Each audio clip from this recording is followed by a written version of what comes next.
그래서 결론은 그 어떤 회사가 네. 지금 돈을 벌고 있냐부터 시작을 해서 앞으로도 돈을 벌 것 같냐. 네. 그리고 가격을 올려도 내가 이걸 계속 쓸 것인가. 여기서부터 시작을 하면 될 것 같습니다.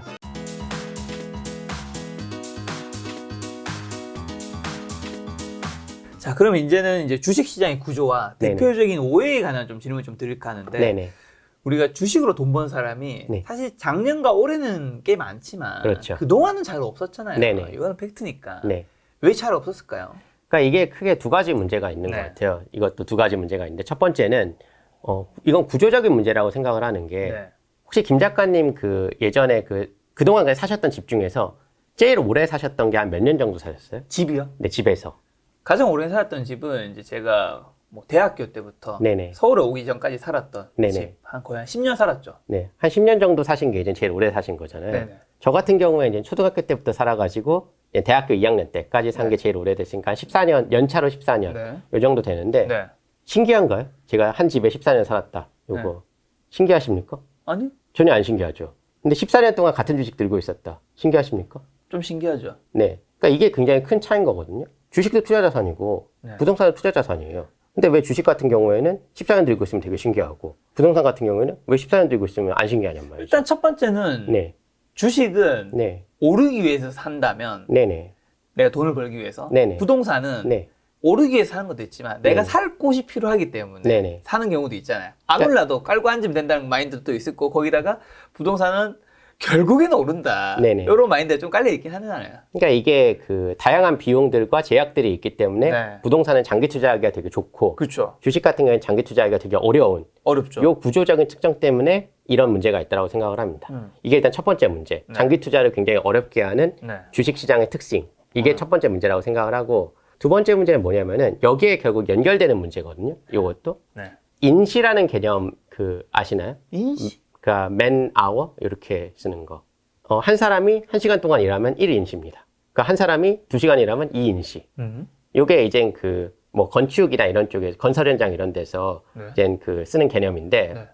그렇게 어려운 개념은 아닙니다. 네네. 요 무슨 말인지 개념인데 이해했는데 이게 왜 중요한가 싶어서요. 이게 왜 중요하냐면은 부동산 같은 저희가 가계에서 포트폴리오에서 부동산하고 주식 차지하는 비중이 뭐 8대2다. 네. 뭐 이렇게 얘기를 하잖아요. 일반적으로. 뭐 몇 대 몇이다 이렇게 얘기를 하는데 인시 개념으로 계산을 해보면은 그러니까 머니 아워 개념으로 계산하면은 훨씬 더 격차가 벌어집니다. 그러니까 예전에 그 베스트셀러 중에 돈 일하게 하라. 이런 네. 책이 있었었는데 주식도 일할 시간이 있어야 되고 네. 부동산도 일할 시간이 있어야 되거든요. 네. 10억짜리 집을 가지고서 10년을 했으면은 돈이 100억 인시를 일한 거잖아요.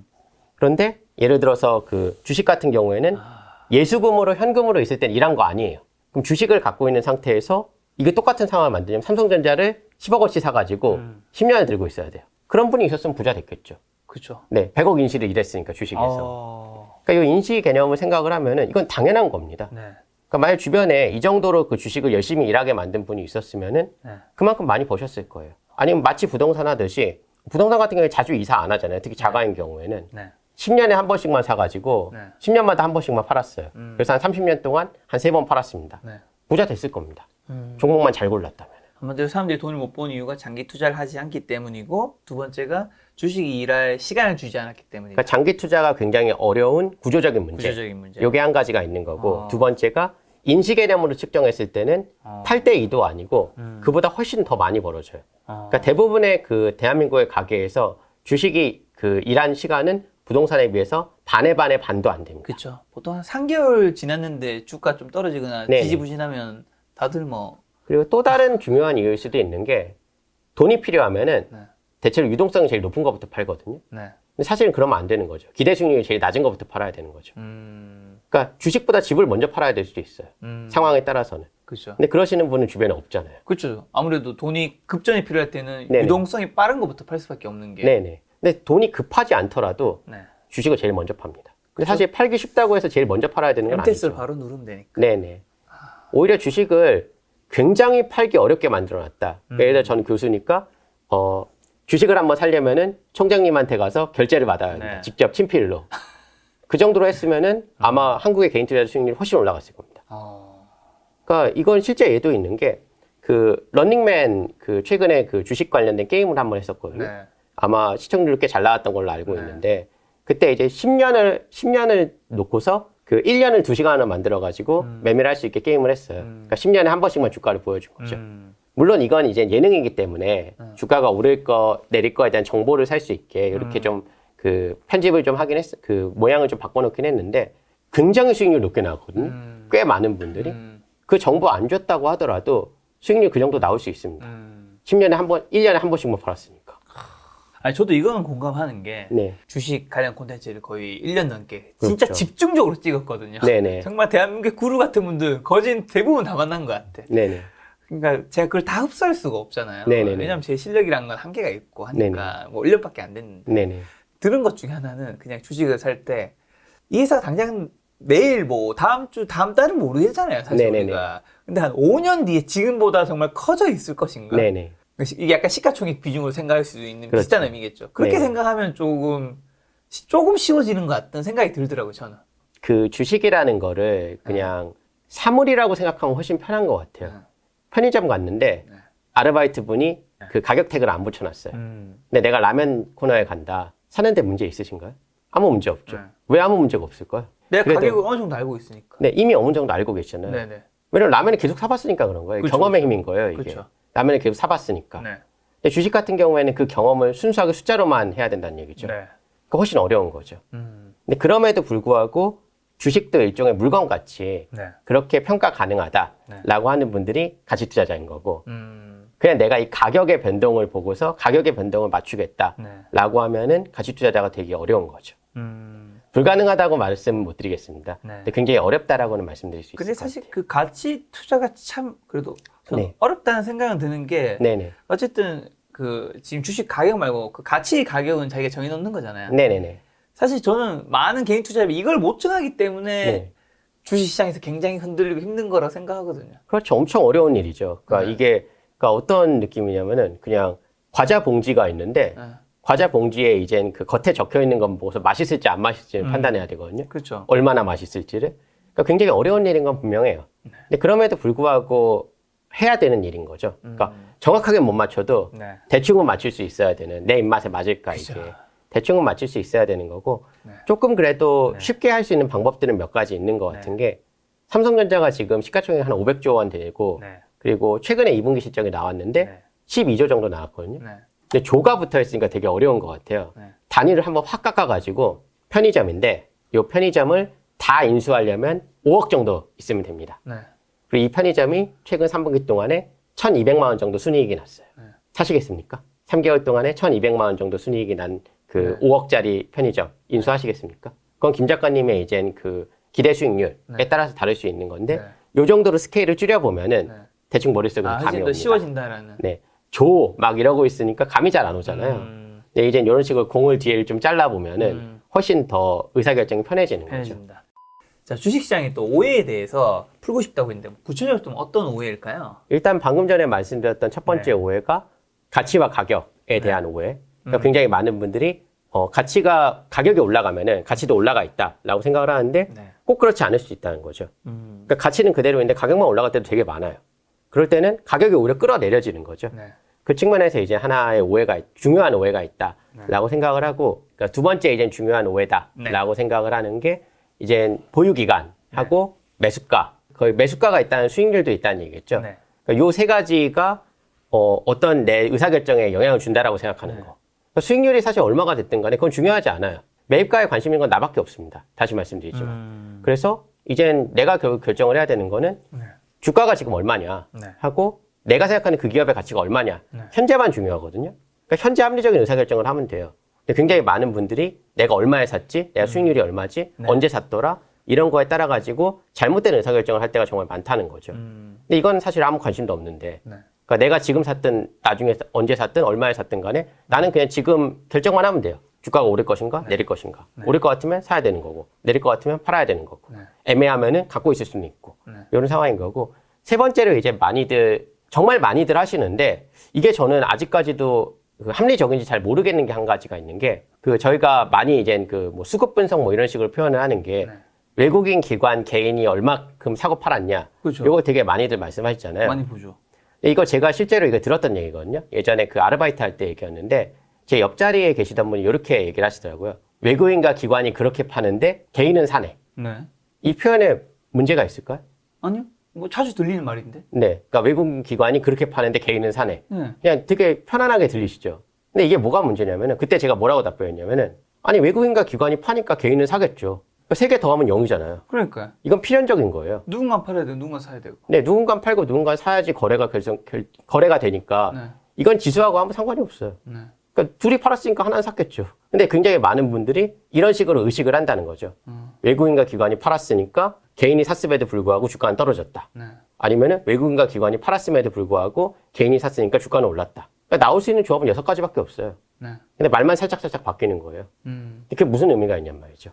아마 보통 그렇게 얘기하시는 네네. 의미는 개인보다 기관과 외국인이 투자를 더 잘하고 네. 자금이 많은데 네네. 걔네들이 물량을 털어낸 걸 개인들이 흡수했지만 결국 주가는 떨어진 거다. 뭐 이렇게 이런 의미겠죠. 그러니까 이게 합리적인 얘기가 되려면은 네. 외국인과 기관이 어마어마하게 똑똑하고 네. 개인은 어마어마하게 멍청할 때는 지금 말씀해 주신 얘기가 어느 정도 성립이 돼요.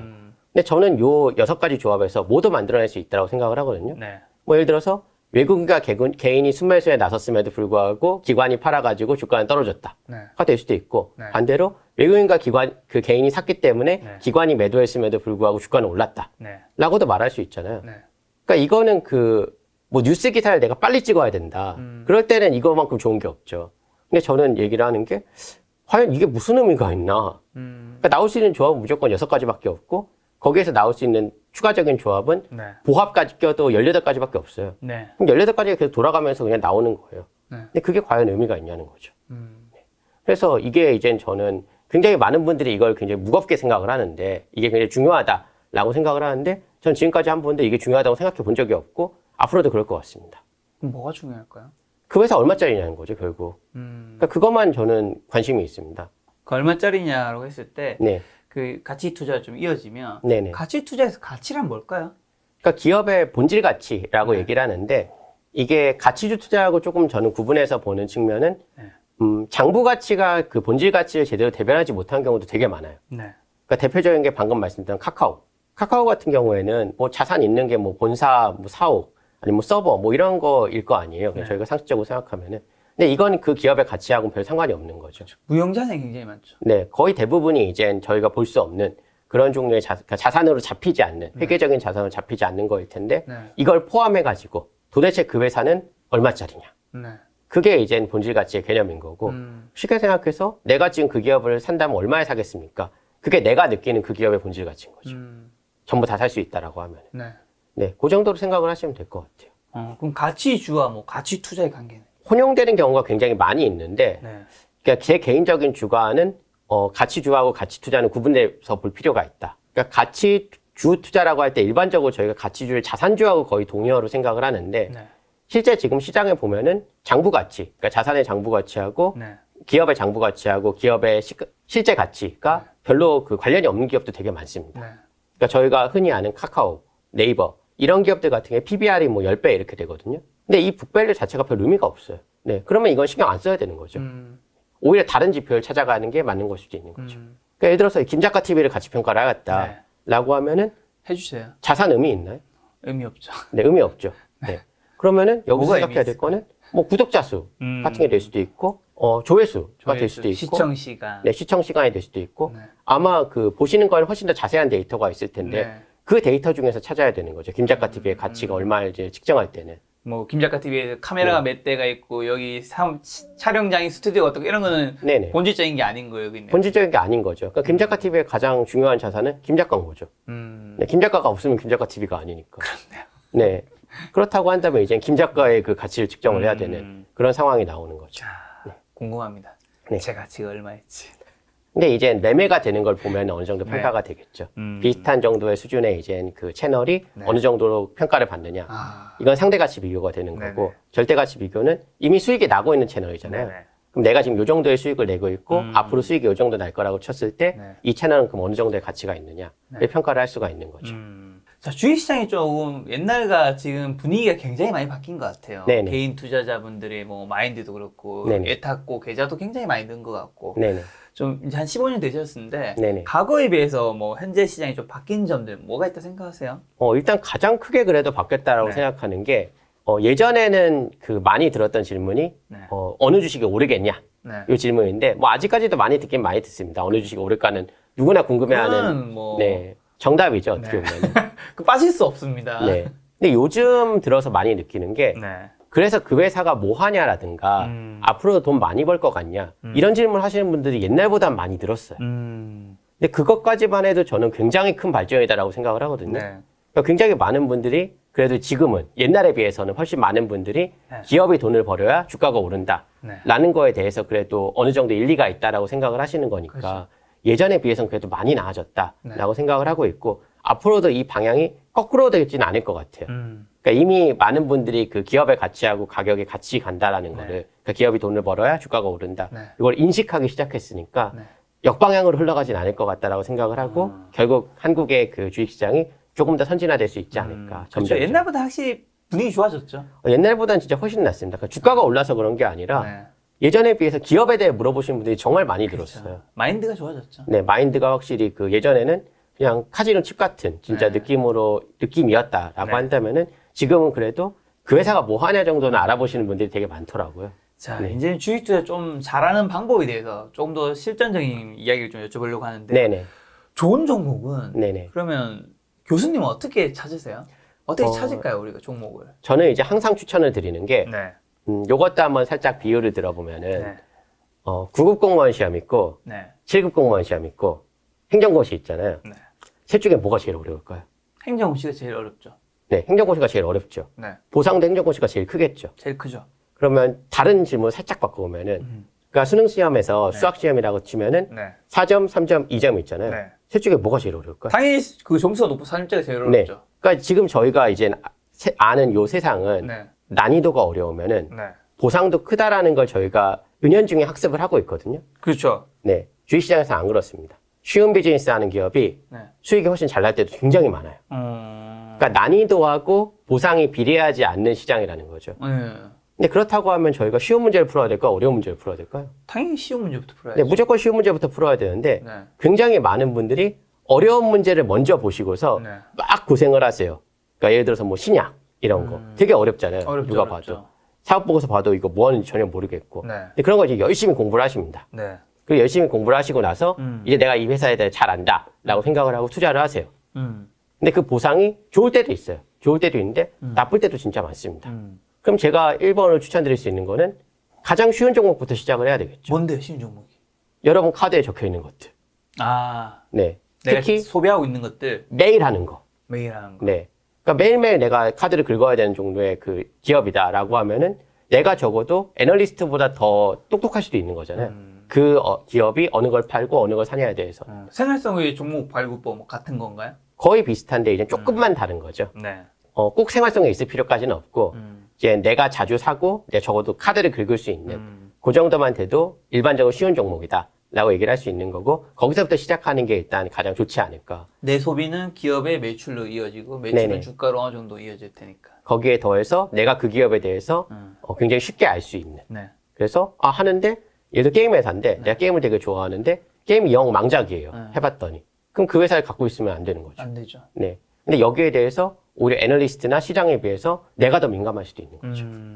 그러면 이렇게 내가 소비를 하는 것도 위주로 딱 쭉 리스트업을 했어요. 네네. 그 중에서 어쨌든 종목은 선정을 해야 되잖아요. 네네. 종목을 선정할 때 우리가 뭔가 특별한 기준이라든가 뭐 좀 중요하게 보는 거거든요. 일단 돈을 못 버는 기업은 일단 피하는 게 좋습니다. 돈을 못 버는 데는 피하자. 네. 그러니까 이게 그 돈을 못 번다를 그럼 어떻게 확인하냐라고 많이 말씀하시는데 그냥 네이버 커서 재무제표 보면 빨간 거 많은 거는 돈 못 버는 거잖아요. 네. 그러니까 이걸 몰라가지고 안 하시는 게 아니에요. 네.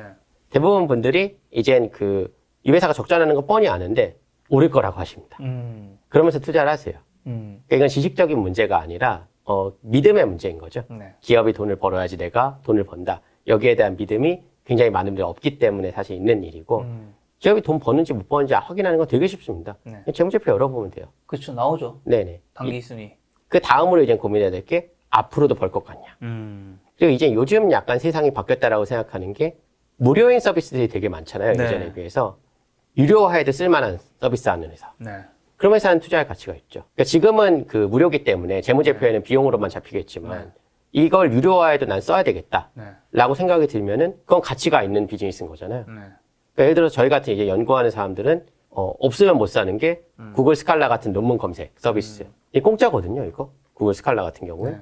근데 만약 이걸 떼어가지고 구글이 떼어가지고 판다라고 하면은 굉장히 비싸게 팔 수 있을 겁니다. 네. 아마도. 왜냐면 이게 없으면 너무 불편하니까. 저희 같은 사람들은. 그러면 이게 갑자기 내가 유료화한다라고 하면은 네. 대학이나 연구기관에서 무조건 구매를 하겠죠. 네. 그래서 결론은 그 어떤 회사가 네. 지금 돈을 벌고 있냐부터 시작을 해서 앞으로도 돈을 벌 것 같냐. 네. 그리고 가격을 올려도 내가 이걸 계속 쓸 것인가. 여기서부터 시작을 하면 될 것 같습니다. 그러면 한 네. 가지 질문 드리고 싶은 게 네. 카카오는 네. 예전에는 네네. 그 순간에 돈을 벌고 있는 기업은 아니었잖아요. 네네. 근데 왜 사셨어요? 그러니까 카카오를 가지고 있었던 시점은 2018년 왔다 갔다 하니까 네. 사실은 그때부터 평가하는 게 맞긴 한데 네. 이미 카카오라는 회사 자체는 잘 굴러가던 회사였어요. 돈만 못 벌고 있었을 뿐이지. 그러니까. 중독성은 굉장히 심했고. 네.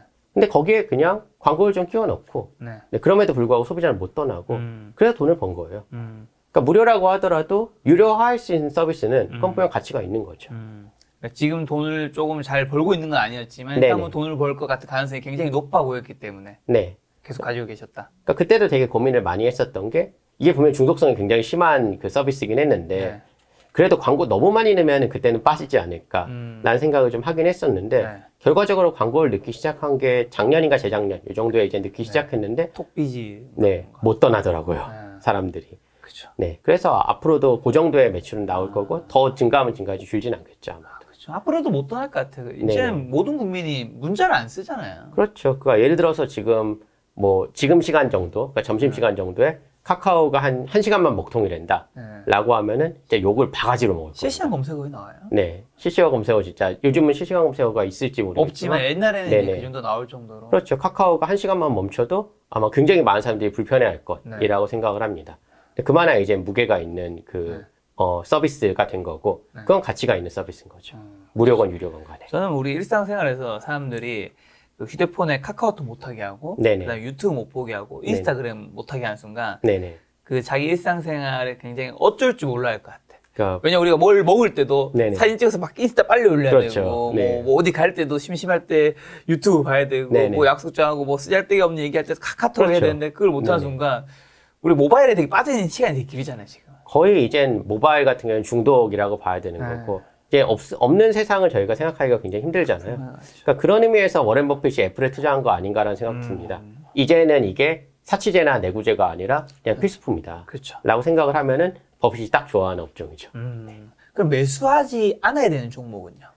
그러니까 되게 힘들어하는 종목들이 몇 가지가 있는데 방금 전에 바이오는 이제 이해하기 어려서 안 좋아한다라는 건 이미 말씀을 드렸고 바이오가 안 좋다가 아니라 이해하기 힘들기 때문에. 네, 이해할 수 있는 분들은 투자하시면 됩니다. 그렇죠. 네. 그러니까 예를 들어서 가끔씩 그 네이처 사이언스 이런 논문들 이제 갖고 와가지고 말씀하시는 분들이 있는데 읽을 수 있는 분은 하시면 돼요. 그러니까 네이처 사이언스를 내가 지금 읽고서 평가할 수 있다.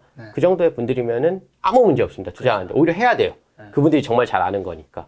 근데 일단 일반인이라고 치고 저희 같은 그냥 특별한 지식이 없다라고 가정을 하면은 첫 번째로 일단 좀 조심하는 게 수주를 하는 사업들. 왜냐면 이런 사업들 같은 경우에는 마지막에 잔금을 받잖아요. 네. 근데 그런 측면에서 이제 좀 부담스러운 거죠. 과연 잔금 제대로 받을 수 있을까? 근데 막상 이제 다 해보니까 적자나는 거 아닌가? 네. 그런 측면에서 수주 업종을 되게 그 부담스러워 했었고 가장 좋아하는 업종이 현금이 바로 그 제품을 주기도 전에 현금부터 찍히는 기업들. 그러니까 뭐 예를 들어서 뭐 지금은 어떤지 모르겠지만 과외 같은 경우에는 돈 먼저 받고 시작하잖아요. 그러니까 그런 종류의 사업을 하는 회사들은 되게 좋은 거죠. 저희 입장에서는. 그리고 뭐 조금 더 가면은 갑하고 을을 굳이 나눈다고 했을 때 상대적으로 갑의 일치에 있는 업종 같은 경우에는 조금 더 좋아하는 것 같습니다. 그러면 어쨌든 우리가 종목을 선정한 다음에 사야 되잖아요. 네네. 도대체 얼마에 사야 싸게 사는 거죠? 이 적정 가치. 사람마다 이건 다르고 상대적으로 되게 다른데 네. 그냥 주관적인 견해를 말씀을 드리면은 이익 기준으로 봤을 때 네. 그러니까 추정되는 이익, 그러니까 뭐 추정되는 이익까지는 계산한다고 치고 한 30배 정도면은 네. 되게 좋은 기업이어야 됩니다. 그러니까 올림픽으로 따지면은 금메달값. 이 정도 되면은 이익의 30배 정도를 주고도 살 수 있을 것 같아요. 네. 근데 이익의 20배 정도 넘는다라고 하면은 뭐 은메달 정도는 돼야 되는 거죠. 이 비즈니스는 진짜 내가 약간의 손해를 감수하고더라도 사고 싶다. 한 굉장히 매력적인 그 정도면은 한 20배 정도. 10배 정도면은 그냥 평범하다. 이 정도 수준의 비즈니스를 살 수 있고 5배 정도면은 이때는 어지간히 안 좋은 비즈니스면 살만하다. 그러니까 약간 기준을 이렇게 나눠 놓는 거죠. 네. 그러니까 요 기준이 잠깐 애매할 수 있는 게 네. 이익의 성장률이라는 게 있고 네. 이익의 질도 있잖아요. 네. 그러니까 이 이익은 지속될 수 없다. 음. 라고 생각하면 이건 이익의 질이 안 좋은 거니까. 그러니까 미래까지 다 고려를 했을 때 30배 정도면은 되게 좋은 기업. 20배 정도면은 그래도 상당히 의미 있게 좋은 기업. 10배 정도면은 좀 애매한, 애매한 기업이고 5배가 문제인데 5배 밑으로 내려간다. 네. 라고 하면 특히 서비스업일 때, 그러니까 재투자가 많이 필요하지 않은, 장비가 많이 안 필요한 그런 기업인데 서비스업이 PR이 5배 밑이다. 네. 라고 하면은 진지하게 고민해 봐야 됩니다. 회사에 문제 있는 거 아닌가. 그러니까 웬만하면은 그 서비스업의 PR이 조금 더 높거든요. 네. 높을 수밖에 없는 게 재투자가 좀 덜 들어가니까 그래도. 그러니까 공장 같은 경우에는 계속 돈이 들어가야 되니까. 근데 서비스업은 그 정도까지는 안 들어가니까 PR이 약간 높은 게 사실 맞는데 제조업에 비해서는. 네. 근데 만약에 서비스업이 뭐 PR 5배다. 그 밑이다라고 하면은 네. 이건 굉장히 위험한 신호일 수도 있는 거죠. 회사 당장 망할 것 같다. 당장 수주 못 딸 것 같다. 이런 신호일 수도 있는 거잖아요. 그래서 저는 5배보다 더 낮으면은 굉장히 조심하는 편이고, 그러니까 무조건 낮은 게 좋다라고 생각을 안 하는 편이에요. 5배보다 낮다라고 하면은 조금 조심해야 된다. 그리고 30배보다 더 올라가면은 네. 그건 진짜 세상을 바꿀 기업이어야 된다. 네, 이 정도로 일단 가이드를 짜고 있는데 딱 정답은 없습니다. 그러니까 예를 들어서 내년도에 돈 왕창 벌 게 확실하다라고 하면은 지금 찍히는 PER은 훨씬 그 안 좋게 나오겠지만 사야 될 수도 있는 거잖아요. 자, 그러면 네. 주식 매도 타이밍은요? 그냥 저는 가격 맞으면 사고 네. 가격 안 맞으면 팝니다. 네. 네. 그 이상 이하도 없습니다. 그러니까 저점이나 고점 맞출 생각도 안 하고 네. 그 맞출 수 있다고 생각하지도 않습니다. 제가 원하는 가격이면은 언제든지 사요. 네. 현금이 있다는 전제 내에서. 네네. 그리고 제가 팔아야 제가 생각하기에 이 정도면은 난 이걸 더 갖고 있을 생각이 없다. 네. 무조건 팝니다. 매수는 기술이고 매도는 예술이라고 하잖아요. 네네네. 그럼 그 말도 공감을 좀 안 하시는 것 같은데? 크게 공감하진 않는 게 매수부터 꼬이면은 네. 매도가 진짜 힘들더라고요. 그래서 제 생각에는 네. 굳이 이제 무게를 둔다면 매수가 7에 매도가 3 정도? 네. 그러니까 매도가 그 예술이다 얘기를 하는 게 이제 고점을 잡자 뭐 이런 느낌으로 하는 건데 네. 저는 고점을 잡아서 판 적은 거의 없는 것 같고 네. 거의 대부분의 경우에 그냥 내가 원하는 가격에 그냥 팝니다. 제가 원하는 가격에 팔고 그 결과에 대해서는 뭐 어쩔 수 없다라고 네. 생각을 하고 있습니다. 가치를 발견하고 이제 투자를 하시는 건데 네. 정말 좋은 기업에만 투자해야 되는 건가요?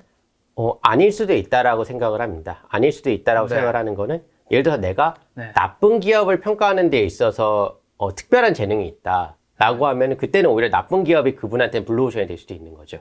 그러니까 예를 들어 내가 있는 직업이 뭐 부실 채권을 평가하는 것 네. 이런 거거나 아니면은 뭐 파산 관제인 뭐 이런 거. 그래서 내가 부실 기업에 대해서 내가 도맡았다. 네. 이런 분들한테는 오히려 그 부실한 기업들 이 블루오션이 될 수도 있죠. 근데 그런 경우는 굉장히 드물다는 거죠. 네. 그러니까 그 분야에 대해서 전문성을 갖는 것 자체가 어렵기 때문에 일반적으로 좋은 기업을 투자하세요. 이렇게 권하는 건데 나쁜 기업도 분명 가치 투자의 대상은 될 수 있습니다. 근데 여기서 이제 조심해야 되는 거는 여기서 제가 나쁜 기업이라고 얘기한 거는 기업 가치가 점점 떨어지고 있는 기업이거든요. 네. 그러면은 이 기업 같은 게 시간이 가면 갈수록 네. 점점 그 주가도 같이 떨어질 수 있는 개연성이 높은 거잖아요. 그렇죠. 그러니까 자연스럽게 떨어질 수 있는 개연성이 높은 거니까 전문가가 해야 될 일인 거죠, 정말로. 그래서 전문성이 있으면 할 수 있고 내 전문성을 쌓을 생각까지 있다라고 하면 할 수 있지만 그냥 일반적인 투자자들한테는 그냥 스트레스를 높일 뿐이다라고 생각을 하고 있습니다. 전문성이 있으면 왜 해도 되는 거죠? 그거 들어가서도 어쨌든 다시 오르니까 그때 팔 수 있다 뭐 그런 의미인 건가요? 그러니까 전문성이 있다는 건 결국 이 부실 기업의 가치를 내가 정확하게 남들보다 정확하게 판단할 수 있다는 얘기잖아요. 그럼 가치와 가격의 괴리가 굉장히 크다라고 하면 두 개가 결국 붙을 때니까. 네. 그럼 이 경우에는 투자할 수 있는 거죠. 그러니까 주가가 오를 수 있는 거죠, 쉽게 얘기해서. 네. 그러니까 너무 가격이 떨어져 있으니까. 네네. 그래서 이게 가능한 건데 부실 기업의 가치 평가하는 게 훨씬 어렵습니다. 그러니까 모범생하고 네네. 그 공부 안 하는 학생하고 성적이 어떻게 나올지를 판단을 해야 되거든요. 그러게요. 모범생 같은 경우는 평가하기가 쉽잖아요. 그렇죠. 뭐 대충 평균이 이 정도면 성적 이 정도 나오겠지. 되게 평가하기가 쉬운데 엉망진창입니다. 네. 근데 갑자기 이 사람이 공부를 열심히 할 수도 있는 거고 더 놀 수도 있는 거고 확 찍었는데 잘 맞을 수도 있고 너무 다양한 상황들이 나오잖아요. 그럼에도 불구하고 내가 이런 학생들 내가 불량 학생만 한 10년 가르쳤다. 그러면은 평가할 수 있죠. 그럼 충분히 평가할 수 있는데 대체로 그 일반적으로 저희가 이런 경험을 쌓는 거는 어렵잖아요. 네. 그래서 별로 추천드리지 않는 겁니다. 별로 추천드리지 않는다. 좋은 네네. 기업에 투자한 거를 그러니까 웬만하면 쉬운 문제 푸시라의 결국 일반적인 일반론인 거죠. 웬만하면 내가 아는 기업, 쉬운 기업이 꼭 성과가 나쁜 것도 아니에요. 그러니까 방금 전에 제가 그 보여드렸지만 제가 제일 그 수익률 제일 크게 난 게 카카오였는데 네. 저보다 오히려 김 작가님이 카카오 서비스 더 잘 설명할 수도 있어요. 그러니까 누구나 다 알잖아요. 네네. 근데 그렇다고 수익률이 안 나오는 건 아니라는 거죠. 쉬운 것부터 하자. 네, 그러니까 쉽다고 보상이 작지 않다. 네, 그렇다고 어렵다고 보상이 큰 것도 아니다. 그럼 왜 어려운 거 풀어야 되냐? 네, 그 문제인 거죠. 그렇네요. 네, 지금 뭐 나쁜 얘기가 나와서 그런데 네네. 주식은 도박일까요? 옛날엔 그런 인식이 굉장히 많았죠. 지금도 많이 있죠. 네. 네. 근데 지금도 많이 있는데 네. 도박하고 도박성이 있는 건 되게 다릅니다. 엄청나게 차이가 있어요. 그러니까 도박성이라는 개념은 생각보다 많이 쓰이거든요. 그러니까 예를 들어서 야구가 만약 도박성이 없으면은 꼴찌팀이 1등 팀을 절대 이기면 안 돼요. 왜냐면 실력대로 나와야 되니까. 그렇죠. 근데 실제로는 이기잖아요, 가끔씩. 네. 축구도 마찬가지고. 네. 축구가 만약 도박성이 없으면은 한국이 독일을 어떻게 이겨요? 맞아. 네, 말이 안 되는 건데. 근데 이게 가능하다는 얘기죠. 그래서 주식도 도박성이 있는 건 맞습니다. 네. 도박성이 있는 건 맞는데 도박은 아니라는 거죠. 그러니까 도박이 아니라고 저희가 말할 수 있는 이유가 뭐 애플이나 아마존이나 마이크로소프트 이런 회사가 굉장히 많이 올랐잖아요. 전 세계적으로 봤을 때. 네. 전 세계적으로 봤을 때 이 회사들이 왜 이제 주가가 올랐냐라고 하면은 굉장히 간단해요. 저희가 너무 많은 사과 마크를 사줬기 때문에. 그러니까 돈을 너무 많이 벌었잖아요. 돈을 억수로 벌면은 주가가 오른다. 이런 원인과 결과가 있다라고 한다면은 그렇죠. 그때는 이건 도박성이 있지 도박은 아닌 거죠. 네. 그래서 도박 같이 하는 게 문제라고 생각을 합니다. 그러니까 굉장히 많은 분들이 도박 같이 하시잖아요. 그렇죠. 그러니까 도박 같이 하면 도박인 거고, 도박 같이 안 하면 도박이 아닌 거죠. 도박 얘기가 나와서 그런데 네네. 좀 이제 가상화폐 쪽을 좀 그렇게 보는 분들이 좀 계시잖아요. 네네네. 비트코인 이런 쪽은 좀 어떻게 생각하세요, 교수님? 최근에 이제 나온 책 중에서 네. 2021 뭐 워렌 버핏 바이블, 네, 이런 2021 책이- 책. 네네. 김 작가 TV에서 한번 했어요. 네, 그때 한번 그 커버하신 걸 저도 봤는데, 네. 그 책에 그 얘기가 나오거든요. 네. 버핏하고 멍거가 하지 말라 그랬어요. 네, 맞아요. 버핏하고 멍거가 하지 말라고 하는 거를 저희가 해야 됩니까? 굳이. 네. 네. 네. 이게 이제 가장 그 기본적인 제 생각인 거고, 네. 그러니까 두 분이 같이 일관성 있게 하지 말라고 하는 거는 그냥 나도 하지 않겠다. 이게 일단 1번 생각인데, 조금 더 구체적으로 들어가면은, 잘 될 걸 생각하면 이게 되게 어려운데, 네. 안 될 걸 생각하면 조금 그 설명이 쉽거든요. 주식을 휴지 조각 만들려면 어떻게 하면 되죠? 휴지 조각이요? 네, 주식을 휴지 조각으로 만들겠다, 내가. 회사의 매출이 없어져야죠. 회사가 망하면 되죠. 네. 쉽게 얘기해서. 네. 비트코인을 휴지 조각 만들려면 어떻게 해야 될까요? 거래소 거기 상장 페이지인가요? 네, 갑자기 되게 어려운 질문으로 바뀌는데, 네. 그러니까 일단 비트코인 같은 경우에 일종의 그 상표권 비슷하다라고 저는 생각을 합니다. 네. 상표권이 의미가 없어지는 거는 아무도 그 상표에 대해서 기억을 못하면 됩니다. 네. 그렇게 되면 빵원이 되는 거고, 네. 모두가 이 상표가 의미가 있다라고 생각하면은 1억 원도 되고 10억 원도 될 수 있는 거죠. 네. 그래서 이런 거 같은 경우에는 기본적으로 이게 얼마짜리인지 알 수가 없어요. 네. 방금 전에 제가 이 기업은 얼마짜리냐는 얘기를 계속 했었는데, 네. 비트코인 같은 경우에는 기본적으로 이 비트코인의 가치는 얼마냐라고 했을 때 시장 가치는 있는데 그렇죠. 본질 가치를 계산할 수 있는 방법을 아직까지 못 찾은 거죠. 네. 저는 아직 못 찾은 거죠. 같이 투자하시는 분은 그걸 못 찾기 때문에 안 사시잖아요. 그렇죠. 못 찾으니까 안 사는 거죠. 찾았으면 샀겠죠. 찾았으면 샀겠죠는 아니네요. 찾을 수 있으면 투자할 수 있는 거죠. 네. 그런데 찾을 수 없으니까 못 투자하는 거죠. 네. 그러니까 이런 종류의 이제 그 상품들이 대표적인 게 네. 현대 미술 작품들 같은 거. 진짜 어려워요. 그렇죠. 네, 도대체 이게 얼마짜리인지 전혀 모르겠어요. 네. 그래서 투자하기가 되게 까다로운 그 분야고, 그나마 미술 작품 같은 경우에는 이게 매매가 된다는 게 거의 뭐 100년, 200년, 수백 년을 거쳐가지고 레코드가 쌓였기 때문에 네. 그나마 참조할 수 있는 그 거리라도 있는 건데, 네. 그런데 이런 그 비트코인이나 네. 뭐 갑자기 뭐 어느 날 B2 코인이 나올 수도 있고 네. 네. B2 코인이 나올 수도 있잖아요. 네. 근데 이게 얼마짜리인지는 알 수가 없는 거죠. 그래서 투자하기 제 기준에서는 투자하기 불가능하다. 그리고 뭐 다른 보편적으로 얘기할 수는 투자하기 어렵다 정도의 얘기는 할 수 있을 어렵다. 것 같습니다. 요즘에 또 시대가 굉장히 재테크 시대로 불리잖아요. 네네. 재테크와 투자, 요건 다른 의미일까요? 겹치는 부분은 되게 많아요. 겹치는 부분은 되게 많은데 네. 엄밀하게 얘기하면 그 중점을 두는 부분이 좀 차이가 있다라고 저는 생각을 합니다. 그러니까 조금 더 구체적으로 말씀을 네. 드려보면은 재테크 같은 경우에는 재테크 책 같은 걸 보면은 네. 그 돈의 원천, 그러니까 시드머니 모으는 쪽에 굉장히 관심들이 많으세요. 아, 그렇죠, 그렇죠. 제일 많이 나온 단어가 제가 알기로 절약 초략. 아니면 관리 네. 이런 단어가 되게 많이 나오고, 근데 상대적으로 재테크 책에서 뒤에 나올 때 투자에 대한 얘기는 되게 조금 나옵니다. 그러니까 이렇게 절약을 시드머니를 모아가지고 주식이나 부동산에 잘 투자하시면 됩니다. 네. 이렇게 나오는 게 재테크인 거죠. 그러니까 재테크는 관리나 절약이나 그런 쪽에 조금 더 무게를 두는 것 같고, 네. 투자 같은 경우에는 이 돈이 어디서 나오는지는 사실 큰 관심은 없습니다. 네. 그러니까 이게 은행에서 빌려온 돈이든 아니면 상속을 받은 돈이든 로또를 받은 돈이든 10억 원은 10억 원이고 5억 원은 5억 원이에요. 네. 근데 그 돈을 가지고서 위험을 최소화하고 네. 이익을 극대화하는 거. 네. 요게 투자의 목표인 거죠. 네. 그러니까 위험을 최소화하고 이익을 극대화하는 것에만 관심을 갖지 그 앞에 이제 돈의 원천에 대해서는 상대적으로 관심이 적은 편. 요게 투자라고 생각을 합니다. 네. 그래서 부동산도 투자가 될 수 있고 주식도 투자가 될 수 있는 거죠. 네. 위험은 최소화하고 싶고 이익은 극대화하고 싶고. 그래서 약간 이제 겹치는 부분은 굉장히 많이 있지만 네. 엄밀하게 나누면은 조금 그 중점을 두는 부분이 좀 차이가 있다라고 생각을 합니다. 자, 어쨌든 우리 투자할 때 뭔가 포트폴리오가 굉장히 중요하잖아요. 네네. 최적의 포트폴리오는 좀 어떻게 짤까요? 최적은 사실 네. 힘든 것 같고 저는 오히려 많이 강조를 하는 게 그냥 좋은 의사결정을 여러 번 하다 보면은 네. 그게 결국 최적으로 가는 길이 아닌가. 그러니까 아까 제가 그 과거에 내가 실수를 한 거에 대해서는 별로 중요하지 않다라고 말씀을 드렸었는데 지금 현 시점에서 내가 할 수 있는 최적의 의사결정을 하고 하다 보면은 네. 결과적으로 이제 최고의 포트폴리오가 나오지 않을까라고 생각을 합니다. 그러니까 좋은 기업은 계속 사게 되더라고요. 지금 의사결정을 하고 내일 의사결정을 모레 의사결정해서 계속 사게 돼요. 네. 그냥 계속 싸 보이니까. 그런데 이제 파는 상황에서는 계속 터무니없이 비싸 보이니까 계속 팔게 되는 거죠. 근데 이런 식으로 매번의 의사결정을 계속 그냥 올바른 방향으로 내가 가다 보면은 결과적으로 포트폴리오가 최적이 되지 않을까라고 생각을 하고 네. 그 퀀트 같은 거 하시는 분들은 처음부터 최적 포트폴리오를 만들려고 하시더라고요. 네.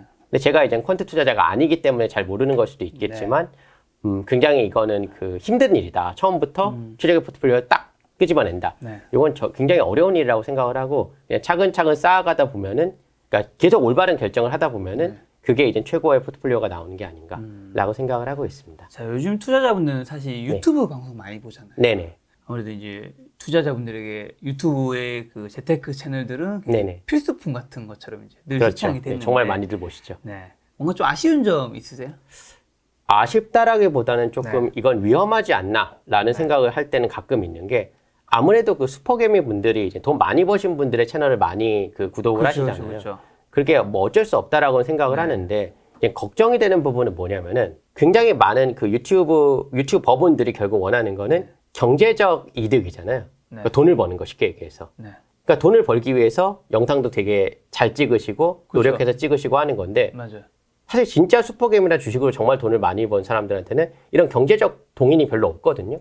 그럼 점점 슬슬 안 찍다가 자동적으로 폐쇄되는 거죠. 진짜 실력이 있는 분들 같은 경우에는 오히려. 그럼 열심히 찍는 분들은 그럼 어떤 분들일까? 생각을 해보면은 네. 다른 의도가 있는 분들일 수 있는 거죠. 그렇죠. 주식으로 돈을 많이 못 벌었거나 아니면 많이 벌었다고 해도 유튜브로 돈을 많이 벌고 싶어하는 그런 분들이 이제 열심히 찍게 될 거잖아요. 네. 그럼 그런 게 계속 세월이 지나다 보면은 제일 실력 없는 분들만 남겠죠. 제일 열심히 찍을 테니까 그분들이. 네네. 그러니까 그게 좀 걱정이 되는 거예요. 네. 그러니까 결국 이젠 마지막까지 계속 유튜브를 열심히 찍어가지고 구독자를 늘리는 분들은 가장 실력이 없는 분들일 수도 있다. 근데 그 부분이 조금 걱정이 되는 거죠. 그래서 과연 이게 어떻게 될까에 대해서 되게 많은 고민을 하고 있습니다. 근데 그런 부분은 어느 정도 시청자분이 저는 자정작용을 해준다 생각하는 게 안 네네. 봐주시더라고요. 그렇게 되면. 아, 그건 정말 좋은 일이죠. 네. 근데 제가 이제 걱정을 하는 건 네. 이제 굉장히 좋은 이제 채널들도 많은데 네. 그런 좋은 채널들 같은 경우에 그러니까 좋은 영상이에요. 분명 제 기준에서는 되게 좋은 영상인데 네. 생각보다 조회수는 되게 안 나오는. 특히 가치 투자 쪽 같은 경우에. 아, 그렇죠, 그렇죠. 그게 되게 안 좋게 보이더라고요. 사람들은 확실히 자극적인 걸 원하고 맞아요. 그러기 위해서는 뭐 월 1억 버는 법 네. 이런 걸 훨씬 더 원하게 될 수밖에 없는데 네. 이게 인간의 본성하고 연결되는 거니까 뭐 제가 바꾸거나 할 수 있는 건 아니라고 생각을 하지만 그래서 그냥 괜한 걱정이 드는 거죠. 네. 그냥 이게 조금 좋아 보이진 않는다. 네, 그 정도의 생각을 하고 있습니다. 자, 그럼 개인 투자자분들에게 뭔가 좀 추천하고 싶은 습관 같은 게 있을까요? 장중에 과연 매매를 하는 게 나한테 도움이 되는가? 네. 그냥 어떻게 보면은 그 좋은 것과 나쁜 게 계속 합쳐지면서 마지막에 0으로 수렴하지 않을까? 네네. 그런 부분들에 대해서 이제 웬만하면 그냥 장중에 매매를 안 하시는 것도 좋은 방법이다. 네. 요게 일단 한 가지 방법인 것 같고 두 번째가 네. 내일 팔 것 같으면 그냥 사지 마시라. 그러니까 회사가 일단 내가 보기에 좋아 보이고 돈을 버는 기업이어야 되고 그런 쉬운 문제를 가장 먼저 푸시라. 요 얘기를 일단 가장 중점적으로 드리고 싶고 그리고 이 기저에 깔려있는 믿음을 저희가 생각을 해보면 아까 말씀드렸지만 기업의 가치가 존재한다. 라는 것부터 믿어야 되거든요. 네. 근데 저희가 그냥 일반적일 때는 다들 이렇게 이미 믿고 살아요. 그러니까 자판기에서 음료수 뽑을 때 이게 얼마나 시원할지, 이게 얼마나 맛있을지 생각을 하고서 돈을 내잖아요. 근데 주식 같은 경우에는 3초에 결정하고 네. 3초에 사세요.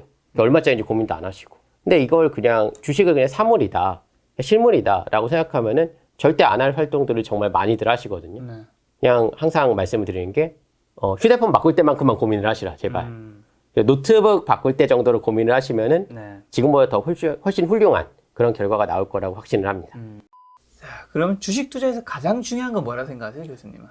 저는 요거가 굉장히 중요하다고 네. 생각하는 게 굉장히 많은 분들이 주식을 여윳돈으로 해야 된다 네. 라고 말씀을 하시는데 네. 전 약간 느낌이 다른 것 같습니다. 여윳돈이라는 게 과연 존재할까요? 저희 일반인한테? 웬만하면 여윳돈이라는 게 사실 없는 게 뭐 차도 바꾸고 싶을 수 있고 뭐 집을 뭐 더 좋은 데를 가고 싶을 수도 있고 사실 진짜 여유 자금이라는 건 거의 없잖아요. 현실적으로 봤을 때.